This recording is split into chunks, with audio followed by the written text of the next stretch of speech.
Pemirsa, kita bertemu kembali di Karni Ilyas Club. Pekan ini ada berita yang tidak mengenakan sebenarnya bagi umat Islam, khususnya bagi yang putra-putrinya mungkin ada di pesantren, dan kemudian juga Dewan Masjid yang juga beraksi, termasuk ketuanya Pak Yusuf Kala. Karena adanya pernyataan dari Kepala BNPT, Badan Nasional Penanggulangan Teroris, Jenderal Boy Rafli, yang mengatakan bahwa 198 pesantren terafiliasi dengan organisasi-organisasi radikal yaitu semacam Jamaah Islamiyah, JAK, JAD yang disinyalir juga terafiliasi ke ISIS, ke organisasi ISIS. Di lain pihak, Mabes Polri atau Kabah Intelkam mengumumkan bahwa akan diadakan pemetaan masjid. Tentu saja arahnya mau melihat masjid mana yang terpapar terorisme. Lah, hari ini saya mengundang mantan teroris yang cukup terkenal. Siapa lagi kalau bukan Ali Imran, yang dulunya ditakuti karena terlibat di pengeboman di Bali yang sangat dahsyat tersebut. Sebagai mantan teroris, beliau ini sampai hari ini tetap memonitor perkembangan. Karena itu beliau ini layak untuk dimintai, bukan keterangan, dimintai penjelasan apa iya pesantren kita sampai ratusan begitu. Walaupun itu 0,0%, tapi 198 jumlah pesantren ya cukup banyak yang terpapar atau terafiliasi lebih jauh daripada terpapar. Saya ingin dengar dari Ustadz Ali Imran. Assalamualaikum Mbak Karni Ilyas. Waalaikumsalam Ustadz. Udah lama gak kita ketemu ya? Udah. Ya. Sebetulnya nyari saya itu gampang Pak Karni. Ke Polda Metro Jaya sudah ketemu langsung. Ya tapi izin keluar ternyata harus lewat Densus. Tapi kalau di Polda Metro Jaya cukup besok saja. Oh gitu. Siap. Ya. Ya itu pertanyaannya. Oh gitu. Itu. Jadi begini Pak Karni, apa yang disampaikan dari pihak BNPT itu ada benarnya. Kenapa? Kalau kita hitung pesantren di Indonesia ini kan ribuan. Iya. Nah, mungkin 198 itu hanya 0, berapa persen. Nah,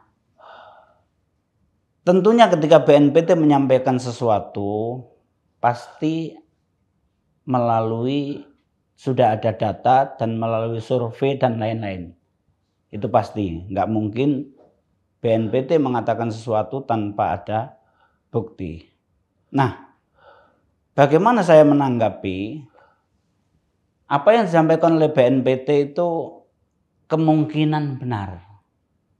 Karena begini, ketika disampaikan bahwa terafiliasi ini apa? Itu. Kalau terafiliasi ini misalkan melalui survei, bahwa di pesantren ditanyai tentang bagaimana pendapat tentang jihad Irak, tentang jihad Suriah, mayoritas pesantren itu pasti setuju. Terutama pesantren yang dibawa, yang ada kaitannya dengan misalkan DI Darul Islam atau pesantren kami JI Jamaah Islamiyah. Dan pesantren-pesantren yang mungkin di luar daripada NU sama Muhammadiyah. Itu. Jadi hingga sekarang ini kami tahu ketika BNPT menyampaikan sesuatu seperti itu kemungkinan benar. Itu. Nah, ini bagi masyarakat tidak usah resah. Tidak usah resah. Karena apa? Perjalanan atau hal yang semacam ini sudah lama terjadi. Bukan sekarang-sekarang saja. Dari dulu udah ada. Dari dulu sudah ada. Jadi bukan pesantren itu terafiliasi akhir-akhir ini, bukan. Itu sudah sejak dulu. Kan sering saya sampaikan bahwa disebabkan oleh paham mukhlas almarhum yang ditanamkan kepada saya ketika saya usia kelas 4 SD. Ketika itu mukhlas sekolah di Pondok Pesantren Al Mukmin Nguruki Solo. Yang saya umur segitu sudah mengerti bahwa Pancasila itu tauhid. Soeharto tauhid. Harus dilawan dengan jihad. Kita itu berkewajiban mendirikan negara yang berdasarkan Islam secara 100% atau negara Islam. Itu tahun segitu, Pak Karni. Nah, pondok-pondok yang seperti itu tentunya semakin hari semakin banyak. Itu. Jadi apa yang harus dilakukan? Apa yang harus dilakukan? Sering saya sampaikan bahwa Indonesia ini tentang masalah-masalah seperti itu rawan. Apalagi ketika disebut bahwa masjid ini terafiliasi ini atau pondok pesantren terafiliasi ini masalah yang rawan. Tetapi faktanya memang begitu. Itu. Nah, bagaimana masyarakat itu bisa tahu bahwa mana toh pesantren yang berafiliasi ke organisasi terorisme? Itu tidak ada yang bisa menerangkan kecuali yang tahu. Dalam hal ini kalau yang resmi negara berarti BNPT yang menyampaikan itu. Iya, memang. Kalau dari mantan teroris saya yang bisa menyampaikan. Ya, makanya saya konfirmasi. Iya. Ini benar nggak? Tapi BNPT tidak hanya survei ya. Dia bilang dari orang-orang yang terlibat secara hukum. Dan ternyata dia pengikut pesantren mana gitu. Jadi tapi pendataan ini bukan dalam setahun, udah dari dulu juga. Iya. Dikumpulin semua 198. Iya. Tapi apa memang ada target dari kelompok-kelompok teroris untuk mempengaruhi anak santri-santri lah? Jadi begini, kalau kita mundur ke belakang, teroris terutama yang ada di Indonesia ini kan sekarang ini kan paling tidak ada 2 teroris. Yang satu yang berafiliasi ke Al-Qaeda dan yang kedua berafiliasi ke ISIS. Ya. Nah, taruhlah sekarang contohnya kami. Itu yang terlibat bom Bali. Ini afiliasinya ke Al-Qaeda. Jamaah Islamiyah lah ya. Nah, Jamaah Islamiyah afiliasinya ke Al-Qaeda atau kalau secara global teroris. Nah, kami ini sejak dulu itu sudah ada pesantren-pesantren. Gitu loh. Nah, di samping ada pesantren-pesantren itu kegunaannya apa? Kegunaannya supaya bisa melaksanakan syariat Islam yang bisa kita lakukan. Kedua adalah mendakwakan. Di antara mendakwakan ilmu tentang Islam secara umum dan paham kami secara khusus. Termasuk untuk mengganti Pancasila di negara Islam. Iya. Itu termasuk dalam kurikulum lah ya. Jadi termasuk kurikulum. Kalaupun toh tidak tertulis kurikulum jelas dalam buku kurikulum, tetapi dalam penyampaian itu disampaikan. Sekarang apa bedanya toh pesantren kami dengan pesantren umum? Contohnya, misalkan dalam pembahasan fikih, kalau kita biasanya tahu bahwa fikih jihad itu, masalah jihad itu disampaikan di kelas 3 SMA kalau SMA atau 3 aliyah. Iya. itu ada babul jihad, bab jihad. Nah jihad ini kan isinya perang. Iya. Kalau di pondok pesantren kami atau sekolah kami terangkan dengan jelas, oh jihad itu perang. Bagaimana ketika jihad ini tidak bisa dilaksanakan, kita detik demi detik selalu berdosa. Karena tidak bisa melaksanakan jihad dalam artian perang. Tapi kalau pesantren yang lain, yang tidak radikal, beda. Oh jihad itu memang wajib ketika ada perang. Kalau di Indonesia berarti ketika dijajah oleh penjajah. Kan beda sudah Pak Karni. Malah ada yang bilang bahwa kita mencari nafkah untuk keluarga pun itu jihad. Nah itu nanti pembahasan yang di luar yang dipahami dalam babul jihad. Oh babul jihad khusus perang nih. Iya karena begini, inilah yang perlu diluruskan juga. Karena begini, dalam setiap hal fikih misalkan itu ada arti secara bahasa, ada arti secara istilah atau syar'inya, syaraknya. Kalau sholat itu arti secara bahasa doa. Tapi arti secara istilah apa? Yaitu ritual yang diawali dengan takbiratul ikram dan ditutup dengan salam. Makanya tidak semua berdoa dikatakan sholat. Tapi kalau sholat juga sudah jelas itu adalah berdoa. Jihad pun begitu. Jihad secara bahasa ini adalah bersungguh-sungguh. Tapi jihad secara syar'i dalam semua mazhab sudah sepakat, ada yang dakwatul kufar wa qitalum idza lam yaqbalu, mendakwahi orang kafir dan memerangi mereka ketika mereka melawan. Seputar itu secara syar'inya. Ya, ketika sudah perang dalam artian perang suci jihad berarti bersungguh-sungguh, tapi belum tentu bersungguh-sungguh itu semuanya jihad. Makanya mencari nafkah itu termasuk jihad dalam artian bahasa. Jadi supaya nanti tahu menempatkan sehingga dalam deradikalisasi itu kita pas tempatnya. Nah itu Pak Karni. Baik. Tapi dari kelompok-kelompok taruhlah Jamaah Islamiyah atau JAK atau JAD, memang ada target pesantren-pesantren mana yang mau dimasukin? Jadi begini, tadi kan sudah saya sampaikan. Jadi mendakwakan pemikiran dan faham ini adalah kepada semua pihak, termasuk ke pesantren-pesantren. Iya.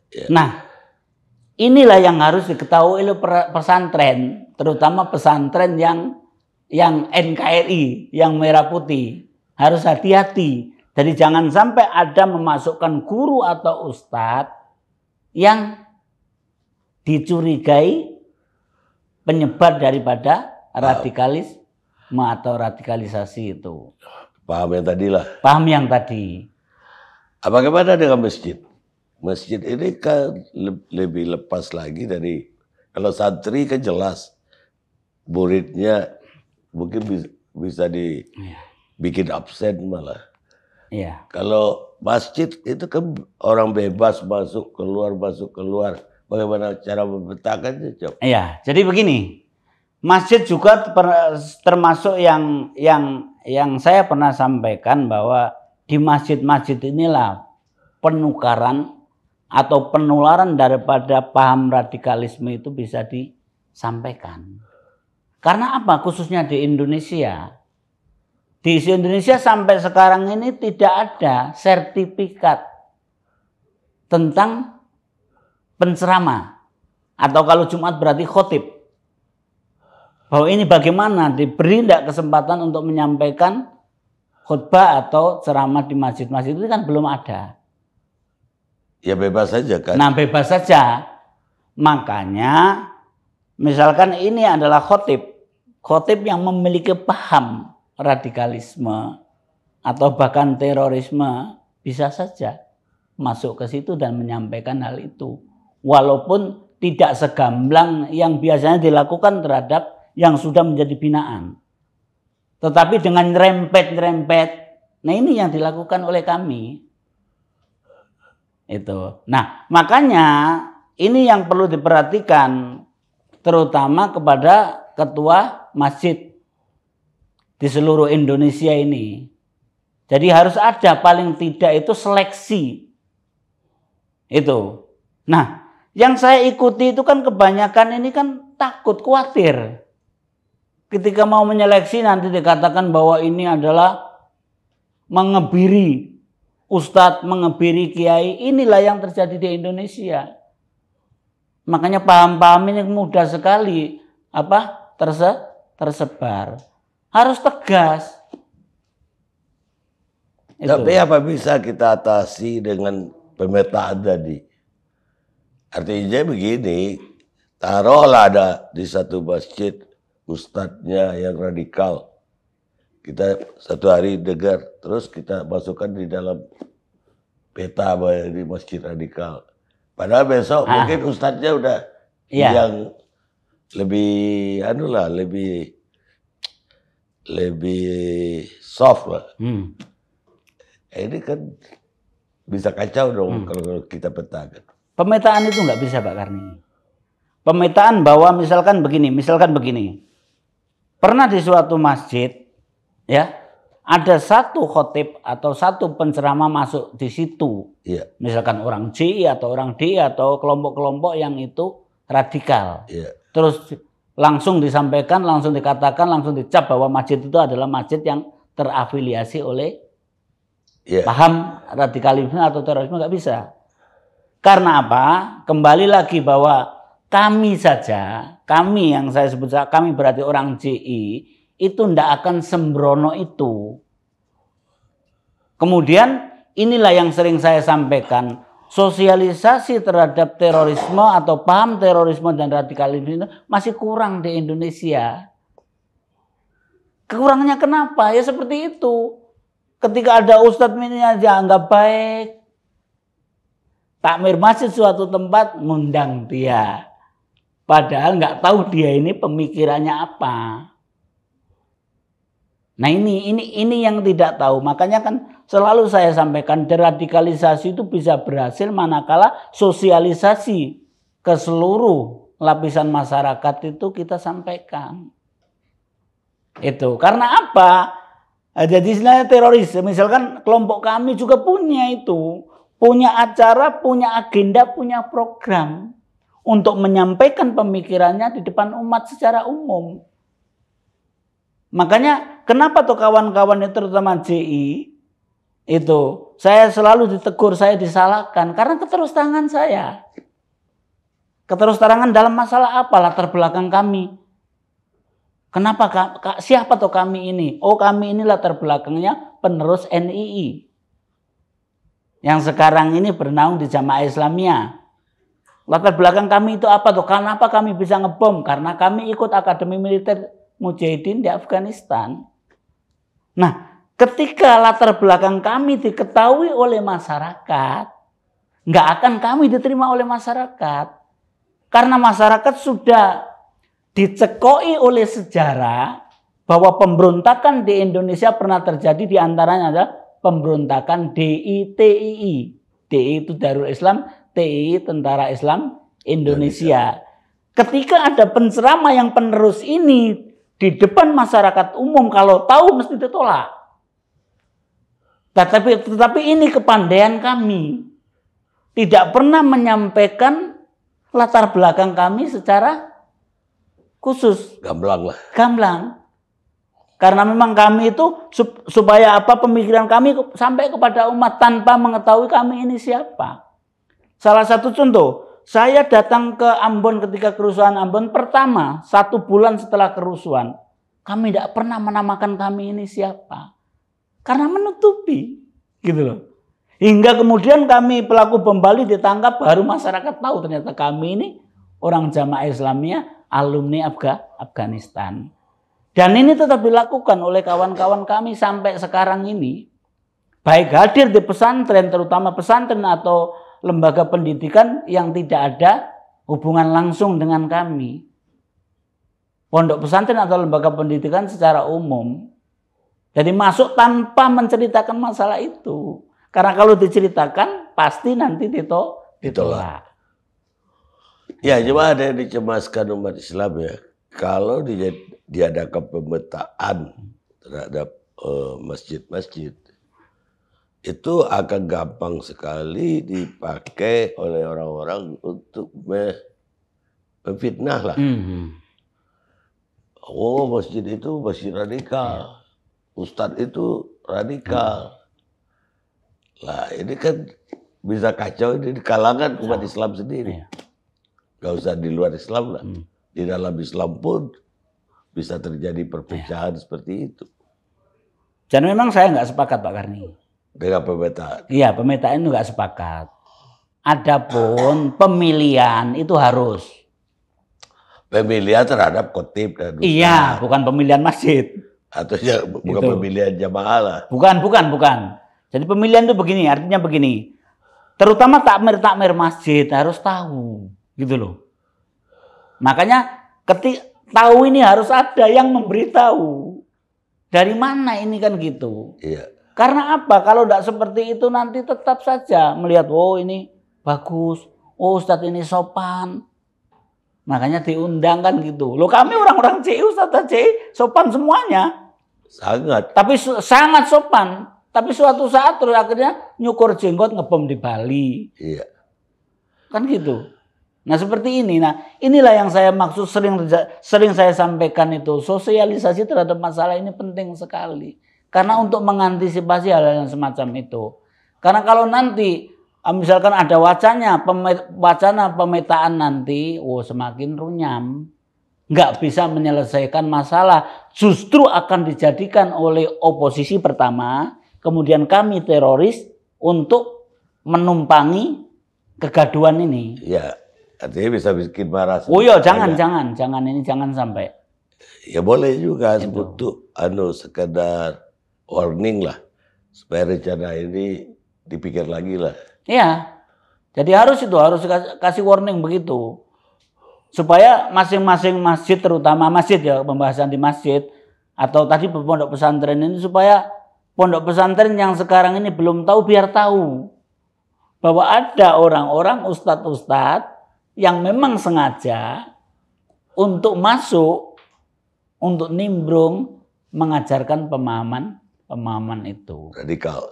Itu. Lah, kalau yang ustadz ini tidak menganggap radikal, justru mau mengislamkan. Oh, Islam yang sesungguhnya. Iya, Islam yang sesungguhnya.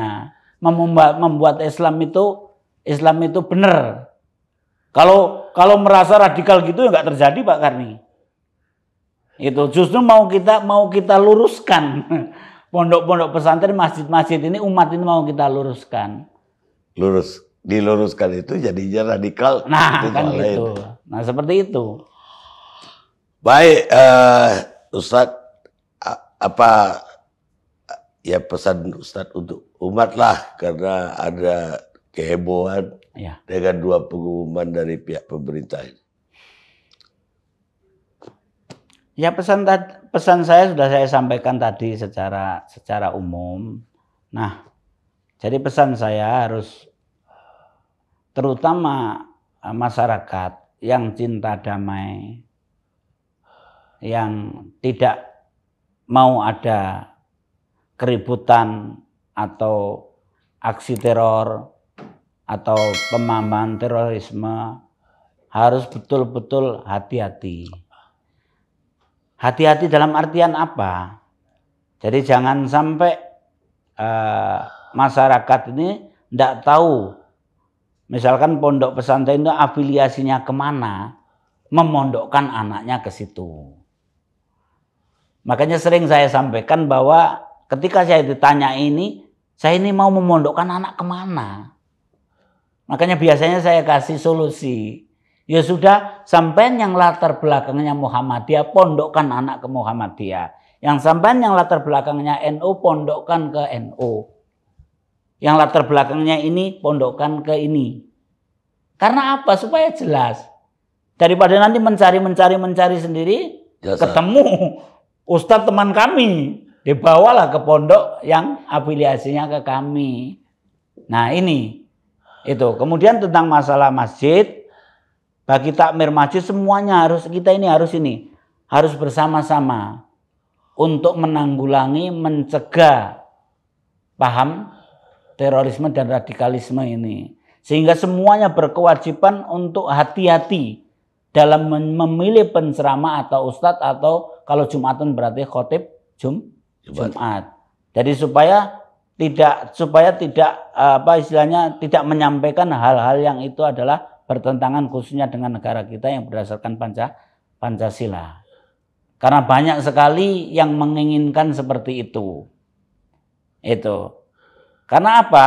Hingga sekarang ini kalau misalkan istilahnya pondok-pondok pesantren seperti itu yang punya hubungan dengan kami, misalkan ditanya Pak Ardi sekarang ini, ya, mendukung Mukhlas dan Amrozi atau Ali Imron, mesti jawabannya mendukung Amrozi sama Mukhlas, bukan mendukung saya. Padahal jelas ini masalah bom ya. Masalah bom saja seperti itu, apalagi masalah pemikiran-pemikiran atau paham-paham umum. Jadi saya sendiri Pak Karni, saya sendiri itu sebetulnya was-was. Jadi saya dalam masa 19 tahun itu selalu was-was. Karena saya petanya tahu terorisme di Indonesia ini. Radikalisme orang-orang yang punya pemahaman atau pemikiran terorisme itu banyak sekali, atau radikalisme itu banyak sekali. Nah itu makanya saya bersikeras bagaimana sosialisasi masalah terorisme itu ke semua pihak yang bisa saya jangkau. Itu supaya paham, dan saya selalu sampaikan gamblang. Jadi supaya tahu bahwa ciri-cirinya itu seperti ini loh. Ciri-cirinya itu seperti ini loh. Sampai saya seperti itu.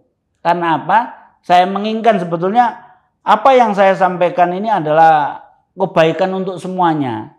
Makanya sering saya sampaikan ke kawan-kawan JI juga bahwa ketika kami mengebom ini apa manfaatnya buat Islam atau buat jamaah Islamnya? Kan nggak ada manfaatnya. Kenapa harus seperti itu? Misalkan kita mau ngompor-ngompori umat, diompor-ngompori apa? Nggak ada manfaatnya, cuma ribut aja. Di lain pihak ada kelompok oposisi pemerintah yang kalau kami memetakan bahwa mereka ini setengah radikal, belum radikal. Atau memanfaatkan radikal. Nah, itu. Nah, maka yang ruwet di Indonesia ini yang saya saksikan, saya ikuti selama 19 tahun itu sebenarnya yang membuat ruwet itu yang setengah radikal ini. Bukan radikal, kalau radikal jelas jadi teroris. Nah ini yang perlu kita antisipasi juga. Itu lebih tujuan politik kali. Nah iya, maksudnya setengah radikal itu tujuannya politik. Baik Ustadz, terima kasih banyak sudah datang sore ini. Sama-sama Pak Karni. Dan mudah-mudahan apa yang disampaikan bermanfaat bagi umat dan juga bagi masyarakat Indonesia umumnya. Amin.